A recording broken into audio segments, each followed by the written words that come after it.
El-Rufai has the orchestra in the northern orchestra, already singing for him. That's not what Nasir El-Rufai was aiming to achieve when he boldly made that comment in that interview. He said it more than 3 times. And the interviewer asked him, you bugged the telephone of the National Assembly. He said, we listen on his conversations. That means he tapped the phone.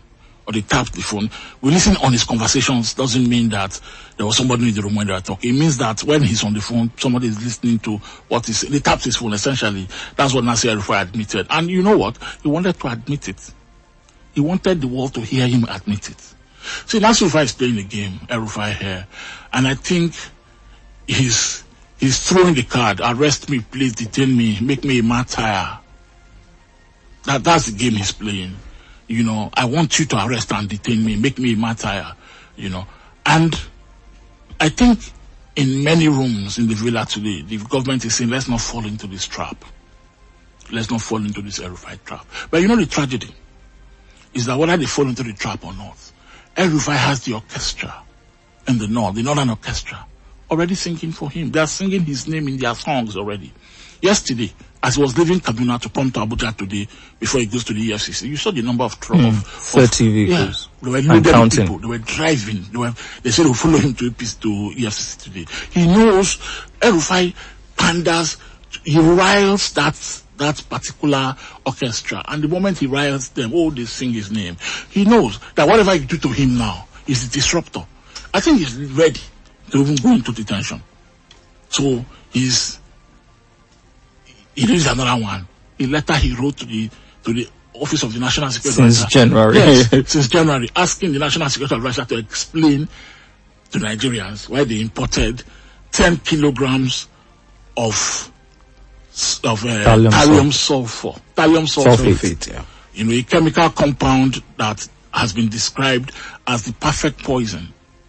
They say 1 gram is enough to kill you over a period of time. 1 gram. So 10,000 kilograms is 10,000 grams. You know, the Office of National Security has replied. They responded to El-Rufai yesterday. One brigadier general in that office wrote to El-Rufai and said, the DSS will invite you to come and clarify what you mean by the procurement and importation of thallium sulfate. It's a toxin that's likely to kill. It leads me back to polonium-210. Remember Alexander Litvinenko? You know, the former Russian spy that was now working for M16 in London, you know, thinking he was safe. One day he had a meeting with 2 guys. They gave him tea.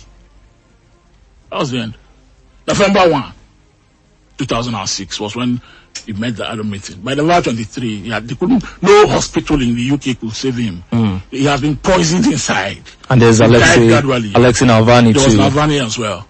You know. So once you hear this kind of, that polonium-210 is a radioactive substance, I think. Yes. So when you hear about poisons like this, you wonder what they want to use it for. And the state has power, you know. See, this product now, this thallium sulfate, to bring it from Poland, I think it's even banned, but to bring it, for instance, from Poland, I think they still produce it there. You need an end user certificate issued by the Office of the National Security Advisor. Nasir El-Rufai has who is giving info. That someone has told him that I've imported 10 kg of thallium sulfate, a poison. They call it the perfect poison. Because when it kills you, they will not trace that poison to thallium sulfate. No odor, yes, no color, nothing. Colorless, you know. So a lot is happening. I like the fact that the National SA, the NSA has said, you will come and give us more clarifications of this, you know. But then El-Rufai is playing the disruptor, Emmanuel. He's saying to the authorities, the power establishment today, please arrest and detain me so that the orchestra will sing louder. And this orchestra is in the north. It's going there today. Yeah. Yes, with over 30 vehicles filled with people. I'm sure when he goes to the FCC today, we follow him. You know, this morning, let me just end this quickly so that we don't lose thought of this. This presidential aide, his name is Temitope Ajayi. He's one of the aides to the president. He's one of the spokesmen of the president.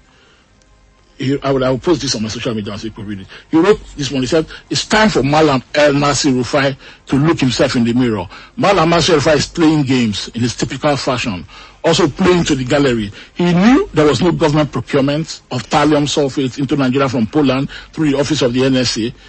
he got a reply from the NSA's office, and he should be honorable enough to release it, just as he mischievously released his own letter. The truth, Nasir El-Rufai has two clear intentions behind his recent actions and tantrums. One is to create political tension in the country, create an atmosphere of fear and unrest, and then damage the government through deliberate misinformation. Two, to divert attention from his domestic problems in Kaduna. The villa has answered him.